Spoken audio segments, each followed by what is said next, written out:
So today I want to talk about why does company software get worse and worse and worse. So the kind of companies I'm talking about here, like Microsoft, okay, like Apple, maybe even Android, which is owned by Google. I'm talking about those kind of companies and maybe smaller companies that you've dealt with that maybe people aren't so familiar with, and maybe these are proprietary, maybe they're even open source, but they've got a common theme to them. They usually have, shareholders, and you've got lots of bosses who want dividends, and thousands of developers working for them. And why this is like a toxic mix and a cauldron for developing software, and why it usually ends up with, say, something like Windows 11, which, don't worry, we're going to cover here as a nice example of why so much software gets worse, particularly company software. So let's just sort of start with Microsoft, because it's the obvious punching bag, for this kind of situation. So the obvious thing to say is let's talk about Windows 11. And Windows 11 is, yet another version of Windows that's come from a long line of Windows versions, going back really to, the early 1990s, going back to like Windows 3.1, maybe even, you could look at DOS before this. And a common theme of a company like Microsoft developing something like Windows, what's the first reason to develop, say, a version of Windows? Okay, so we all know with Windows 11, the first thing is you want to please the shareholders, okay? You want to please the shareholders because the shareholders want to know, hey, where is the next, big batch of guaranteed, money coming from? How are we going to get our nice big dividends? And what are Microsoft doing about it? They've got their AI side and they've got their server side, which is, kind of the biggest thing in Microsoft. But when you think of Microsoft, it's an easy win to put out a new operating system, because every time they do it, it means that you can boot out a whole load of pre-existing customers that effectively consider themselves beholden to Microsoft. This huge dependency, chain where they run all their Microsoft software or their Windows software, and they assume that they can't say run like Linux, and they're probably not going to go over to Apple because, again, this is the Windows ecosystem. And so, like their work computers, they're just going to get another computer, another Windows computer that's going to run Windows 11 fast. And or if their computer is so old, which Windows cruelly did to so many people, made perfectly reasonable and good computers, just a handful of years old, completely redundant, completely just a landfill. So there you go. This is like the first big win for shareholders predominantly, okay? And obviously, then Windows 11 is going to have its life cycle. It's going to go for say 5-6 years, maybe longer, who knows. But one thing you can be certain of, Windows also has all of its software involved with Windows, all of its products that like subscription based. Shareholders love subscriptions because it's like guaranteed easy money. And in the meantime, you've got all these employees. Now, how does a company justify having employees? Well, the employees, get their annual terms and conditions, if you like, or their annual targets. And their targets usually means implementing some crud pointless feature, because a lot of development of software in companies is that filling out spreadsheets for your bosses, who in turn are going to go to their bosses to get money. Meaning that if you're an employee at, say, Microsoft, every year you've got to justify your existence, okay? And you would assume, oh, they've got to justify their existence to the customer. No, they've got to justify their existence to the bosses, and the bosses, are justifying their existence to their bosses, and maybe their bosses are, convincing such and such shareholders or, CEO and huge boss that such and such pointless feature is going to be developed that no customer asked for. But hey, on paper, it means that the PR team can promote it as, Microsoft is created this for the customer this year. Please buy our computer. Or let's say the obvious example is, hey, Microsoft has done another year of development on Microsoft Word and Microsoft Office 365. Now you can do such and such pointless feature that this justifies another 150 pounds in UK money or in whatever in dollars. Obvious example is Copilot, right? Copilot is now in just about every kind of Microsoft thing, whether you like it or not even in the sense of being able to turn it off or not. And all those developers are being shoehorning Copilot and the like into Microsoft's suite of software, into their operating system. The whole project for the last year or so has been to justify Windows 11 as a tool to switch to. How unlike Windows 10, now you've got Copilot in everything, even Notepad, amazingly. But there you've got it. You don't get to choose effectively. That you don't get to turn it off. You don't get to get a nice speed boost by not having it, and you get to have learned helplessness that you feel this is the only way. You're not going to get an option. Feel grateful that we're charging you more money because we've given you a feature we're telling you need, even when you probably don't. We know that there's a huge antipathy towards AI. Even people who seemingly don't think about it, don't actually use it. This is even the sense with business, that really it's hugely overrated so far. Maybe that will change, but again, if you look at what's going on here, the employees have got to justify their existence. So they've got to make, even if it's perfectly implemented, which in the case of Microsoft Windows, we know it isn't. So one of the crazy things, that Microsoft Windows has been doing is like completely redesigning their system architectures. So you've got like Windows 11 with a React framework, which is a web framework, building an operating system's desktop.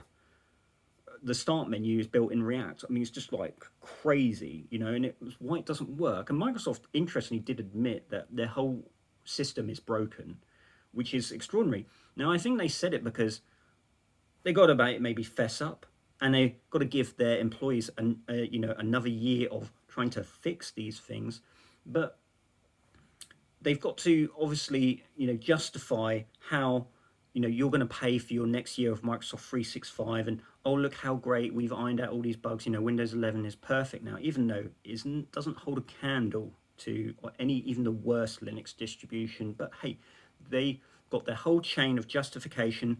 You're effectively in bondage to these people. You're completely beholden to your Microsoft system because either you don't know better or you just feel helpless, and therefore they haven't really got to do much. But their employees are straining away every year to justify being on the Microsoft payroll, or they're gone, right?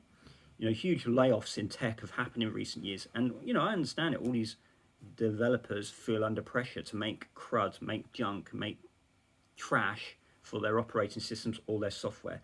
You think of all the iterations over the years, just like Microsoft Office products, just how bad they've become. They changed the whole UI design for no good reason back in the mid 2000s. It's just painful, and you've got to pay the privilege of that now.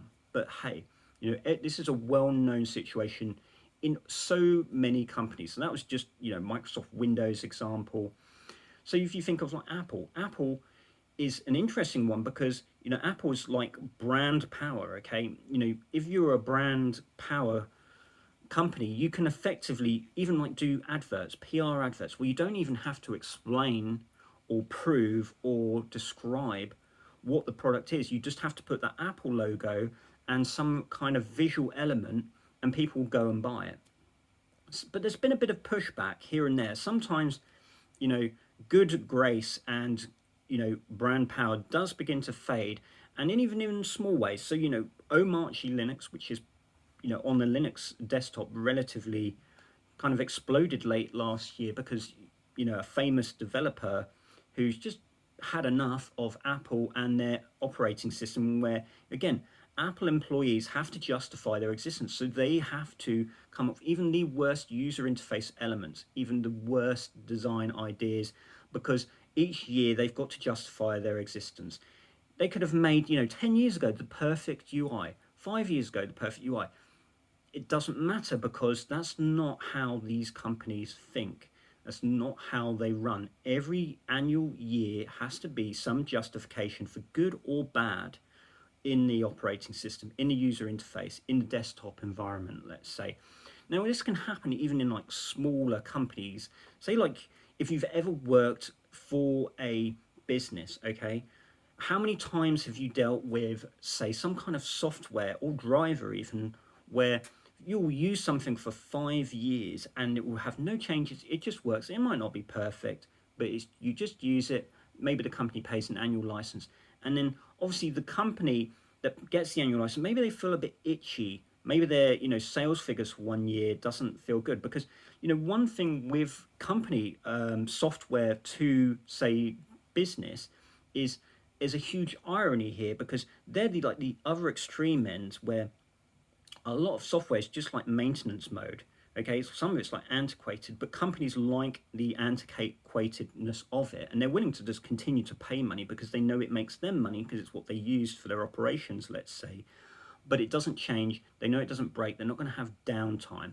And then in their infinite wisdom, maybe somewhere along the line, that company gets like a new developer or a new team of developers, and they're like, oh, how about if we just we can't stay on our laurels. Maybe this year is the year we change the UI, or maybe we change, rewrite the driver or something, and then they completely break it. I mean, there's so many companies where randomly a new version comes out, it hasn't been tested properly, or they haven't got enough testers. I don't know.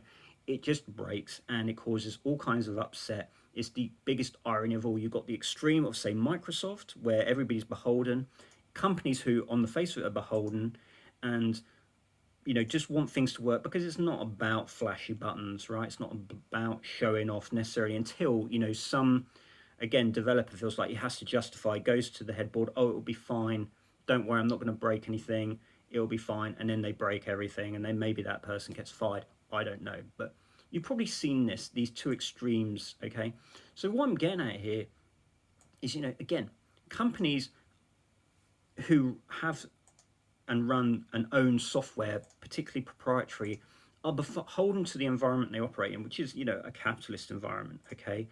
And they feel that, this structure has to be adhered to, because why would you have developers unless you just have people in literal maintenance mode? But how do you justify, getting a Microsoft 365 subscription paid for each year if you can't justify it on paper?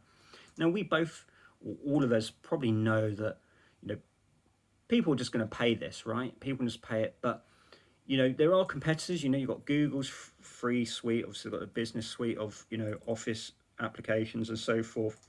It's a complex thing. There's lots of factors going on here. However, these are, the standard structures of business. All of these shareholders, bosses, and employees, they all want their pay, right? And they want the customer to pay, and there's assumptions going on, and there's, this nature of being beholden to a company as a customer, because you don't see the alternative. Things are maybe slowly changing.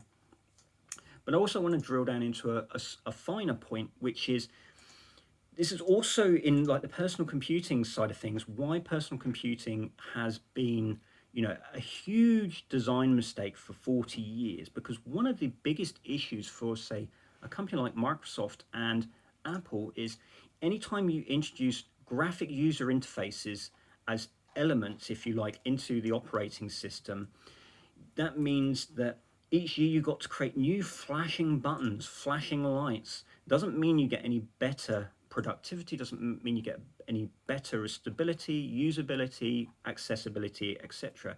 It just means you've got to, again, convince yourselves and the customers that creating flashy lights and shaded buttons and different user interfaces is somehow like a justification for a subscription fee or a brand new computer.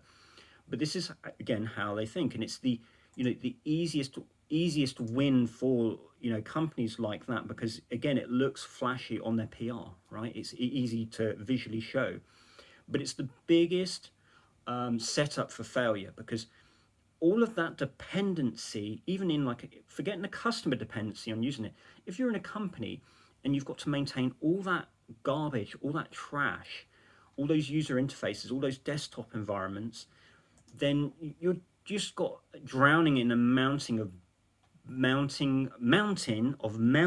bad code, bad designs, and you're permanently, can I change this? Will this break somebody's workflow? Will this look bad?